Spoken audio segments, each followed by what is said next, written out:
Good morning, good morning, good morning. Today we have the lovely Christy Jones. And in case you forgot, I'm Julianne. Hi, Christy. How are you? Hello. How are you? It's good to see your smiling face. I've missed you. I know. I'm always happy to see you, Julianne.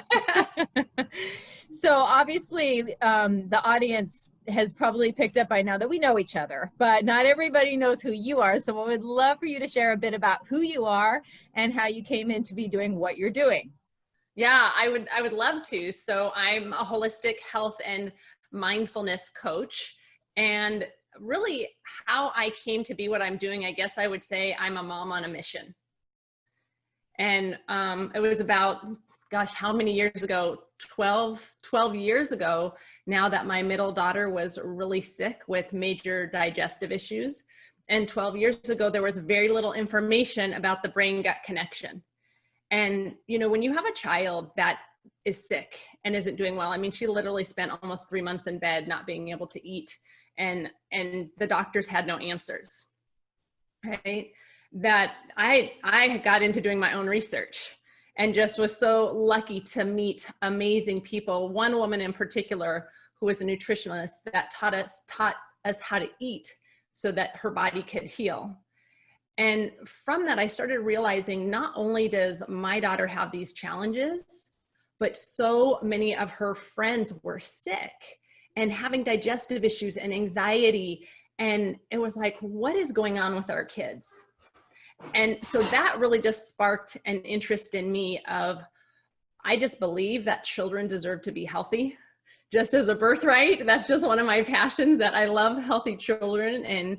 And so from there, I really started getting involved in my local school district and how can we promote health and wellness in our schools. And then that grew to where I was hired to teach healthy living lessons in my district with all 2,500 students in elementary school. And then from there, someone said, well, why aren't you a coach? And I went, I don't know. Why aren't I a coach? So it's just kept growing from this passion of health is something that's important, you know, especially for kids. You know, my passion's always been kids. And then I was like, oh yeah, I want healthy adults too. And how you get healthy kids is healthy adults. So that's a little bit about me. That. So I consider you a gut health expert, and I know a lot of people out there do as well. I've noticed though, whenever I call somebody an expert, they say, what? And being humble. What's an expert, right? I mean, maybe I've researched it more than other people, or I found things that have worked.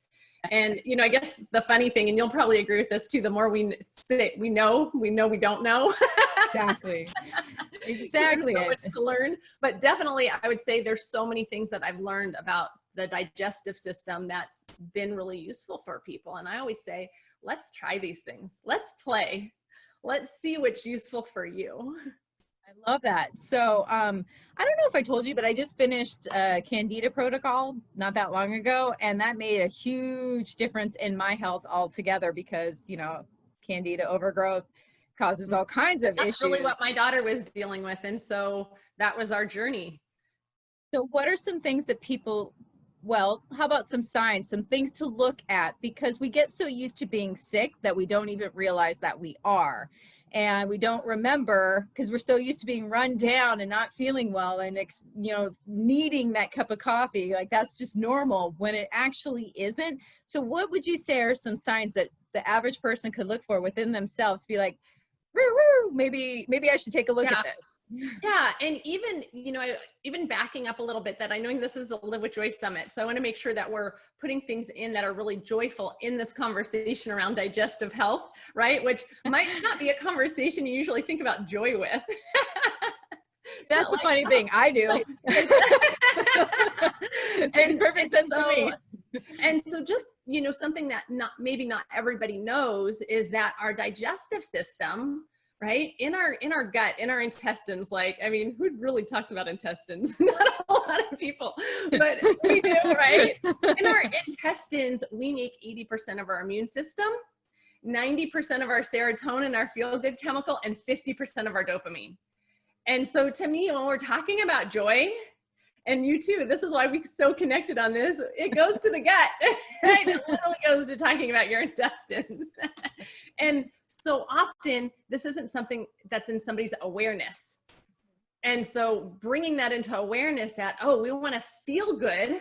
We want to feel joyful. So, well, how do I take care of my gut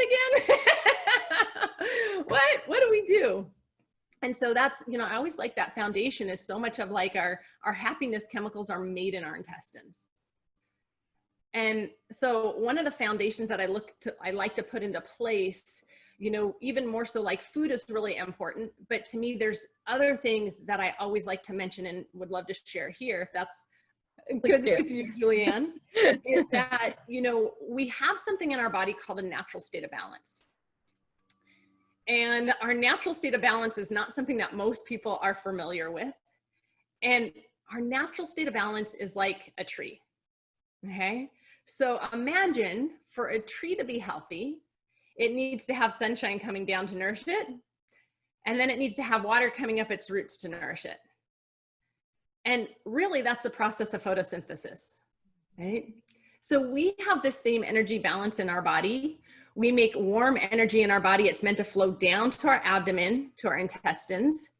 And when it does, we digest our food properly. Our circulation is good. We go to the bathroom properly, which a lot of people have issues with and don't talk about and need help with. And we also feel balanced and grounded on our feet. So when something does happen, we're more balanced and we're not going to freak out and lose it. Now that signals our kidneys, imagine you have your hands on your back pockets, that signals our kidneys to release water, goes up to our head and it cools our head. So our natural state is a cool head and a warm abdomen. And do we make better decisions with a hot head or a cool head? That's so well said. I love how you put that. Yeah. Right. And so now the challenge is most people's energy is reversed. Most people are under stress. And so their energy goes up and they'll feel anxious, depressed, overwhelmed, brain fog. And then our gut, which is our second brain, becomes tight. And so it's like, I always say it's like a garden hose that's been outside and it's all leaky and tight. And so, what happens is they start dealing with digestive issues, skin issues. And it's even, talked about too, that it leads to anxiety and depression. And so that, any health challenges someone's having, most of the time, it can be linked back to the gut needing support. So interesting, right? It absolutely is. And I love how you're able to describe it in such a way that anybody can understand it. Now, you brought up an interesting point to me, and this is something that I've always struggled with, so I'm sure I'm not the only one. And COVID brings this up, talk about different levels of stress that you never thought you would have. It just brings on a level of uncertainty. And for me, that level of uncertainty, for a while, it was very unsettling. And, that's when all of a sudden I felt like I needed to have potatoes, like French fries, or all my comfort foods. And of course, if I'm not eating well, I might feel well for the moment I'm eating that food, but ultimately I'm doing myself a disservice. So what would you recommend for people who are struggling with comfort cravings, comfort food? Yeah. We realize that we have these bacteria in our intestines. So our gut health is once again based on these millions of bacteria that are in our intestines, and they crave. So healthy bacteria love healthy foods, our fruits and vegetables, a high fiber, fresh foods. Our unhealthy bacteria, they're the ones that like sugar and processed foods and stuff like that.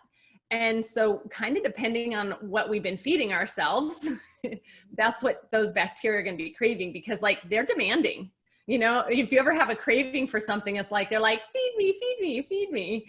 And so being aware, I would say, is one thing of how do I want to nourish my body, and being able to step back and asking myself, okay, am I really wanting that?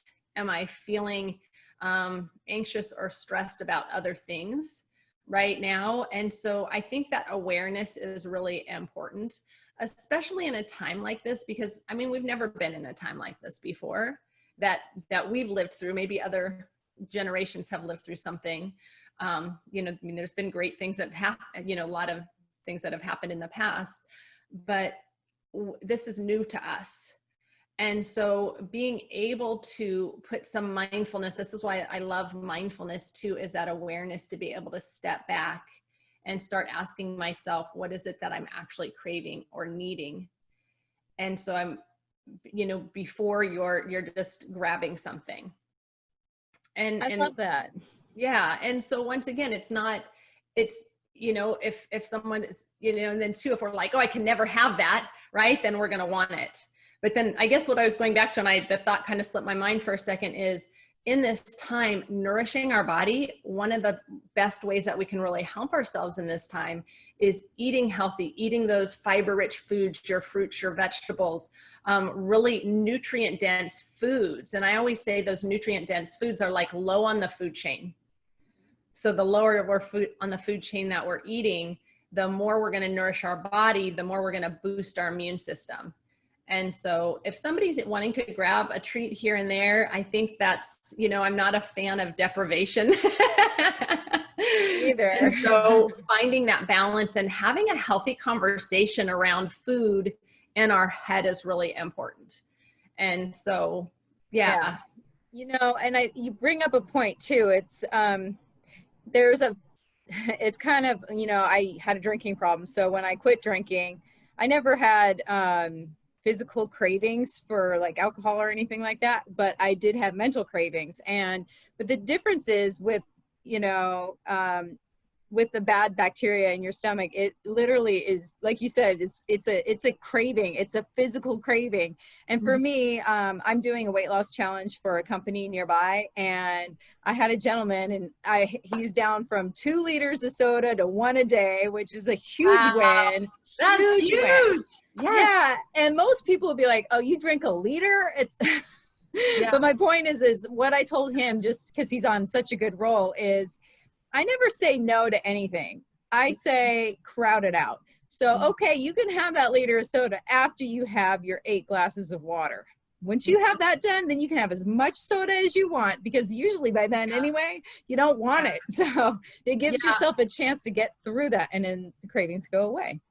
I love that, you know, and it's the small steps. It's taking a small step and celebrating each step, right? Yeah. In general, people can tend to have so much negative self-talk to themselves in general. And so if we can get rid of shame and create these healthy relationships and celebrating, and okay, let me do this first. Let me drink my water first. And then if you want it, you have it, right? But you're getting rid of the shame. And I think that's so important. And, you know, it really leads into what we feel about ourselves has a big impact on our digestive system. It really does. It really does. Our emotional state is really, it's just key. And, you know, one of the other areas that I look at, you know, and this has been a process, like I'm always learning, right? Like you and I have talked about this, we're just learning and learning. And I used to so often look at the physical, the food, the movement, the sleep, all those are important. And what I've learned in this process is that it's not just our physical body, that we have our physical body, but we also have an emotional body that is around us. So some people call it their aura. Some people call it their energy body or their psychic body or their biofield, whatever you want to call it. But, you know, we're so grateful to be in a time that we understand more about quantum physics and energy. And, you know, this conversation can be new to some people. Some people are like, what are you talking about? Like, I got a body around me. But if, you know, what I've come to understand, that this energy field that's around us, this emotional body, it holds our subconscious mind, our conscious mind, our emotions, our behaviors, our imagination. And so if we can understand that we've got this emotional body that surrounds our physical body. So our physical body is like a sponge, like imagine my fist is a sponge, and around it is this energy body. That physical body is impacted by everything we think, our past experiences, you know, the things that we tell ourselves, and then it's also impacted by our imagination. So you know, sometimes people are using their imagination to create wonderful things, but sometimes people are using their imagination to create a lot of like doubt and criticizing their body. Well, the physical body is impacted by all of that. And so when people come to me, they're telling me what's physically going on, but I realize most of my work is actually uncovering what's going on around them. Oh, that is so well put. I couldn't agree more, because, you know, somebody who comes to yourself or to me, they know a lot of the basics. I mean, they know they should probably eat more vegetables. They know all that, but for whatever reason, they're not doing it. They've reached that roadblock and they need a little extra encouragement. And the thing that I think is so important, like you said before, is, you know, how you talk to yourself about it. Mm-hmm. I mean, think about it in the most scientific way possible. If you have stress, you create cortisol. Cortisol creates, you know, a lot of tension and it builds fat in your belly. So, I mean, it produces insulin resistance. There's just so much that happens. And I just love that you acknowledge the whole person, because we aren't just one little bit. It's everything. And we tend to try and compartmentalize ourselves. So my curiosity is, obviously you eat well most of the time and enjoy your supposed unhealthy food. What else do you do to keep yourself mentally and emotionally fit? Yeah. And that's just such a fun question. This is where we can bring a lot of fun and joy into that as well. And I love mindfulness movements, mindfulness exercise, and things that help us be able to be in the present moment and let go of tension. So often we're holding what happens in the day, and the day ends and you just feel heavy and weighted down. And so a big practice of mine is simple mindfulness movements. If I had the space right now, I'd get up and have us do some movements together, because I usually prefer getting people moving even than sitting and talking. Even, you know, whenever I work with anybody, we will always move first. And those movements are specifically designed to create a cool head and a warm abdomen, because what we're doing is we're connecting our brain and our head to our heart and to our gut, and bringing ourselves into the present moment. So to me, that movement, like, it doesn't have to be the movements that I do, but you know, I have ones that I love that are really opening up the energy flow in our body. I love working with our meridians, our energy flow pathways in our body, which, for anybody that's not familiar with meridians, we have 3 meridians that run through each arm, then through our head, our core, and through our legs. And so simple movements are opening up that energy flow. And it's just so cool, because we make so much energy, but we waste it thinking. So we want to reroute it, right? Tap into the energy in our body. And that's one of my focuses, is every morning I get up and I do some of my mindfulness exercises to create that natural state of balance, to keep that energy flow. So that's one of my practices that I teach everybody. Nobody escapes getting to know those. I love it. That's actually, it's fun and it makes it easy. It should be a game. You know, I've been talking with a bunch of people about gamifying their experiences, or making it into, instead of looking at something as a problem, why not look at it as a puzzle? Or, you know, and all of a sudden you shift your whole energy, and then it turns into something that can be fun, as opposed to, oh man, look what I got. Really, how am I going to do this? And of course, that affects your digestion too. I mean, it's all interconnected. Yeah, absolutely. And, you know, that's one of the other things I just love about you, is you turn things into fun, right? You just promote fun, right? Like, in everything we're doing, we want to have fun, and no matter what we're doing. Exactly. You know? Well, if you're doing the dishes, like, how can you make it fun versus just like, you know? Yeah, exactly. You know, that's the thing that since I started doing this series with Mikey, it's really, there's a lot of things that all the experts tend to say, like that they meditate, for example, is one. And the importance of movement is another. And it doesn't matter what their expertise is. Those are things that people who have made major changes in their life do. And the thing that's interesting that I keep noticing with people that aren't necessarily as far along in their journey is they think of self-improvement as coming from a place of, I'm broken and I need to be fixed. What's fun about that? You know, like, I don't see where that's fun at all. And like your health, it's just your body telling you something's not in balance. You need to take a look at it and take care of yourself in a different way. So I'm just curious, one of the things that always pops up too is, isn't it hard to eat healthy? Do you have any recommendations, or take the sting out of that? So I want to go back to the first question you were talking about, is these, and I'm not sure exactly how you said it because the other question's sticking in my mind, but you were talking about these practices that people do. And what came up to me is, and then how they'll think they're broken, right?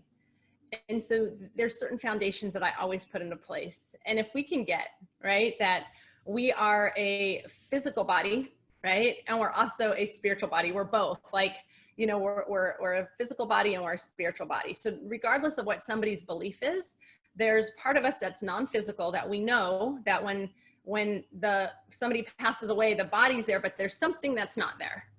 Something has left, right? So there's two parts to us. And I think so often we're living in this place connected to our physical self, forgetting that we're actually a spiritual being. Once again, and I'm not putting any type of religion into this, just an awareness, and that we're both. And, you know, I tend to believe, and I'll just share my beliefs. And once again, I always say, I'll share things. You don't have to believe what I say, believe what works for you. If something I say doesn't work, throw it away. But if we get that, what we are, if we get that we're energy, I just get so excited. Like a couple of years ago, I met an amazing quantum physicist, and at the same time a spiritual teacher that I started working with, and they were both talking about the same things. They were both talking about energy and the universal laws, and I was just like, this is so cool, right? And so if we get that we're this energy, and we're literally the same energy that flows through, like you're outside and you're in nature, my belief is that we're the same energy that flows through everything. We're all connected. Yeah, right? I do too. That literally we're love. Like we get that energy flow, and this goes back to Einstein, and he talks about that we're literally at the base of everything. That energy is love. And we are that energy flow. We're love. And I think if people can start embracing that, I'm literally a spiritual being. I'm here with purpose. I'm whole. I'm complete. Whether their belief is in God or something else, right? But literally getting like, I was created divinely. Love that. And when we remember that's who we are, we're returning to our wholeness versus thinking that there's something wrong with ourselves. It's literally remembering who we are is where I take people. Remember that. So you're nourishing yourself from this place of knowing that you're whole and complete. Knowing that I'm whole and complete and that I'm love. How do I want to take care of my body? How do I want to eat? Well, you know, I call it parenting myself sometimes. You know, we tend, especially women, we tend to take care of everybody around us, and then we're left with this empty vessel because we haven't bothered to take care of ourselves. Mm-hmm. But sometimes I feel like, you know, if I had my own daughter or son, I'm going to make sure that they eat their vegetables because it's good for them and I want them to be healthy. So sometimes I parent myself, you know. I'm like, okay, I'm going to eat those vegetables before I have that dessert, you know. Right. It's kind of That's silly, part of but the mind training that you put in for yourself, right? Like, exactly. Okay, I can have this dessert, right? But I'm going to eat this first. Well, it's funny too, because something that I'm, people kind of attribute, I didn't come up with the saying by any means, and I'm not trying to take credit for it, but it's one that I love. And it's that tough love is still love. And so sometimes I got to be tough on myself. It's time to go to bed, girl. You know, and I'm like, the little girl in me is going, no, I want to stay up. But you know, nope, it's time to go to bed. Morning me, adult me is like, thank goodness you went to bed. Right. Yeah. Yeah. It sounds like healthy boundaries, right? Yeah. You create healthy boundaries for yourself. And you make the healthy boundaries for the child in you. So you're good with helping families and children. So what are some things that you love to try and help teach or instill in families that they might be missing? Yeah, I mean, there's so much fun working with families, and you know, I like to lay foundations. There's so much about our mental, emotional, and physical health that isn't taught. And so in the school districts, I'm hired to teach nutrition. You know, I'm teaching how to love your vegetables and make it fun. And I never, ever force a child to eat anything, because that really goes against what we're trying to accomplish. But usually it's fun when you're in a classroom setting to get to try different things that you might not have tried. And you know, sometimes we'll be making a salad. They get to make their own salad, and they're like, I don't eat vegetable. I'm like, that's okay. This is art, right? Just make it and enjoy that process. And so now in this time, that really has ended. So I have an opportunity to create different ways of empowering kids to eat healthy. But my message to parents is never force something. Our kids are always watching us. So the more that we're modeling healthy behaviors around making healthy choices, how we talk about ourselves and we talk about our bodies, so important. Children are listening. And so, you know, do those things for yourself, model it for your children, and then provide those healthy opportunities for that as well. But it's whenever there's a battle around food, like you can't leave the table until you eat this, right? The digestive system is turned off. Even if they eat it, they're not going to even digest it properly because they're in a stress state.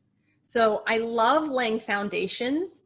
And one of the foundations that I love laying down with families, can I share one of my favorites? Absolutely. Yes. Is, you know, because I'm always integrating, you know, the mind and the body together, is I love the Dr. Dan Siegel's model of the handy brain. Have you seen this before? Are you familiar with this? I don't think I am, actually. Awesome, then I get to teach it to you. And I think when we understand our brain a little bit, we're going to understand our own behavior, and we're going to understand the behavior of each other. And it's so important. So let's play with this a little bit. So if you put a hand up, imagine your fist is your brain. It kind of looks like a brain, doesn't it? It does. And so if we open our hand, our handy brain, and this part, imagine your wrist is your spine that's connecting to the back of your head, right? Okay. And then your palm right here is your brain stem. It's the lowest part of our brain back here. So this would be our brain stem. And our brain stem is in charge of all of our automatic functions, our breathing, our heart rate, our digestion. And so that's what's so interesting. When we're under stress, our digestive system is going to be turned off. And so, but it's also in charge of our fight, flight, freeze response. And so in our fight, flight, freeze response, when we're under stress or we're triggered by something, we might go into fight mode, we might go into freeze mode, or we might go into flee mode. There's actually a fourth, there's faint too. I have a friend that her parents would faint when they were stressed, and she would be this little kid like, what just happened? I just think of goats every time. Fainting goats. So for you, are you even aware when you're under stress, what mode do you, I mean, we can go into any mode, but do you have a primary one? I'd say it's fight. Yo, me too. I'm a fighter.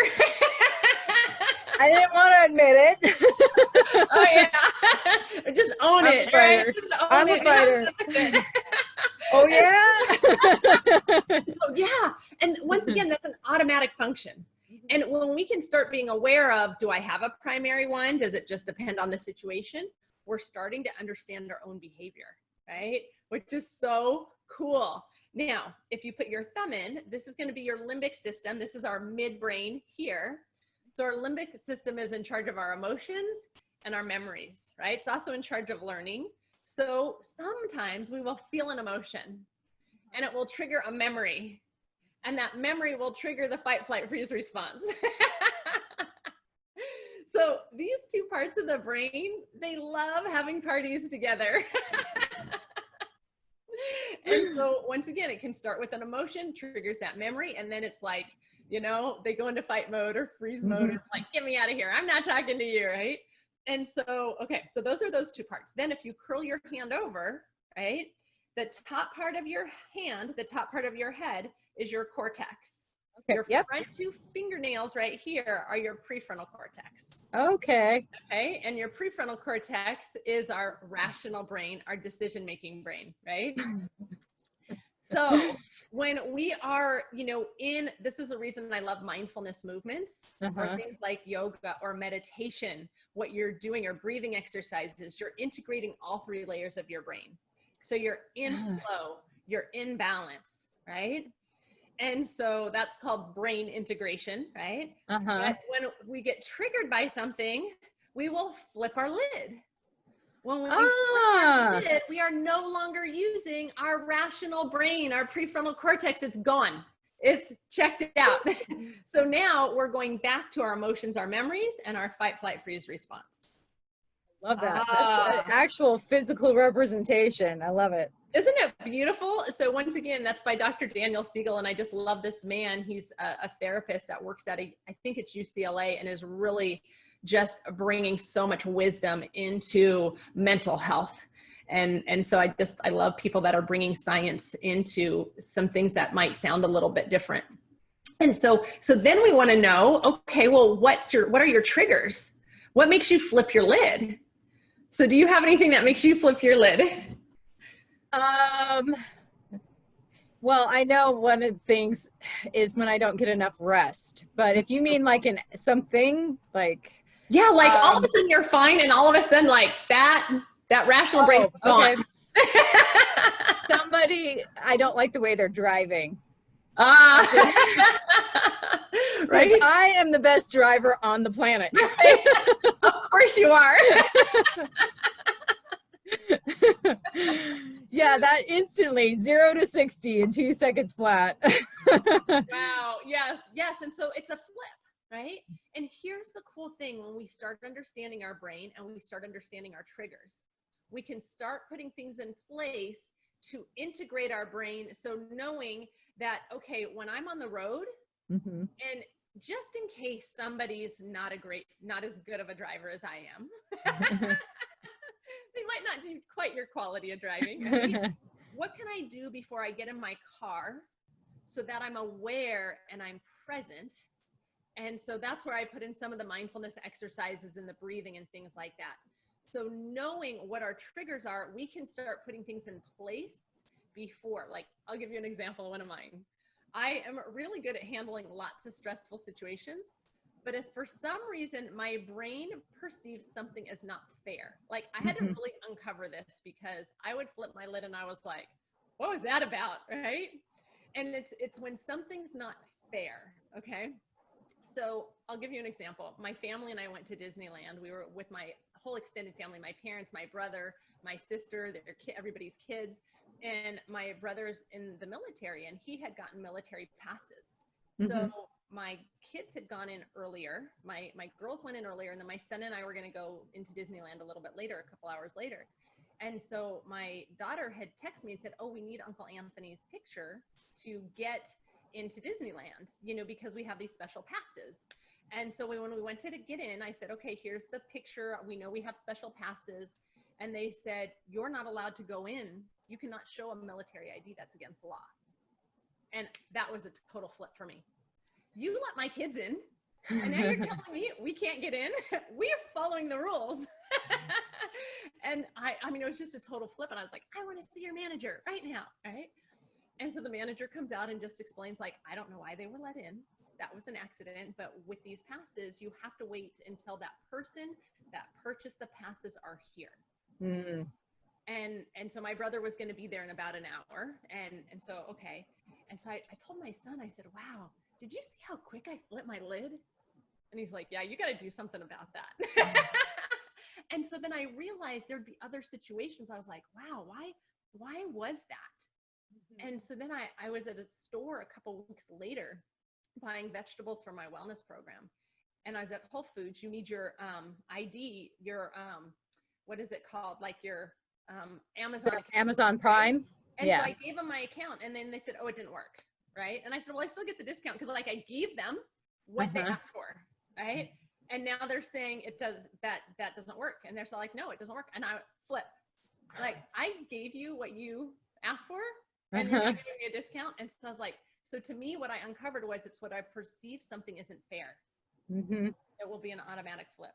So when I go into a store I'm not familiar with, or I go to Disneyland, I breathe. Right? I'm just aware that there may be situations that my brain will perceive as unfair. And so what can I put into place to keep myself integrated? I love that. Yeah. You know what worked for me the other day, which was kind of funny, is for me when I was in the car, all of a sudden I just thought to myself, what if they have to poop? What if it is an emergency and I'm upset and all they have is a bathroom issue? Right. I all of a sudden I had instant, compassion, and who knows, honestly. So Yes. It's I mean, changing that mindset. yeah. Right. And here's the cool thing about understanding this handy brain, right? Is something that I teach everybody is that once you understand what your triggers are, Mm-hmm. teach your family, anybody that you're close to or your friends, so that they know this and you can find out, well, what are your triggers? Mm-hmm. And if we live with people and we know each other's triggers, we can be mindful of, things that are triggers for them. And Yeah. then also know when somebody flips their lid, a trigger does not need to be rational. No. Right? Like obviously I experience unrational triggers. Right? Well, you've already flipped it, so that part's gone, And so here's the power of learning this too. When we're with somebody and they flip their lid, Mm-hmm. the best thing for us to do is to stay integrated. So one of the things that I teach people is put one hand on your heart, one hand on your abdomen, and breathe. Right? I So love that's it. part of my practice when I do breathing exercises is, throughout the day, just putting my hand on my heart, my hand on my abdomen. You're connecting your three brains. You're bringing your mind and your body into the same location. You're being present, right? And so the more you're practicing, you have simple ways to practice bringing yourself into the present moment. When somebody flips, the more, even just putting your hand on your heart and breathing, Mm-hmm. right? So you're connecting your brain and your heart together. Yeah. You're not going to flip your lid, but there's something in our brain called mirror neurons. So an example would be if I was eating a banana and you're watching me eat a banana, like if I'm eating a banana, it's lighting up certain spots in my brain. You watching me eat a banana, you're going to light up the same spots in your brain. So if I'm flip my lid and you're watching me, we're together, the chances of you flipping your lid, it's going to want to light that same part of your brain. And so when we become aware of this and we have tools, right? Put your hand on your heart, take a few deep breaths. So instead of reacting, no matter what somebody's saying or doing, just remember they flipped, their rational brain's gone. Yes. The best thing we can do is pause and breathe, right? And maybe invite them to pause and breathe, and they might tell you something else. And it's okay. Right, and that's okay. But that foundation for families is so important because people think that people are just being rude or I can't believe they've done this. And so having strategies to understand what our triggers are, how to integrate our brain. So that's why I put so much, when you move your body, you change your emotional state. That was beautiful. We are out of time. I'm just curious. I know that you have a free gift for our audience. Would you like to share what that is? Yes. Well, I have 6 tips for building a healthy mind and body. So some of my favorite intro tips, we've got to start at the beginning. So these are some of the things that I recommend at the beginning when you're starting to practice some of these tools of really supporting your mind and your body with mindfulness and spiritual practices. And that can be found on my website. Love it. And we'll have the links in the email as well. So, and any last gems you would love to leave with the audience? What I would like to say, this is what's occurring to me right now. It's really important, especially in this time that we're accumulating healing energy in our body. So an exercise that I would invite you to do, it's just a very simple meditation and practice, is make a list of at least 10 things that you have done, kind things that you've done for someone else. It can be anything, at making them a card, just a nice comment that you made to them. You know, and you can even go back from your childhood, depending how old you are, and even kids can do this too, but something kind you've done from someone else, for someone else. So often we don't acknowledge the contribution we are in this planet, in our life. We acknowledge other people and we forget to validate ourselves. And I believe at the root of most health issues is feeling unworthy. And so make this list of kind things you've done for someone else. And then once a day, take out that list and put your hand on your heart, your hand on your abdomen, choose one of those things on your list.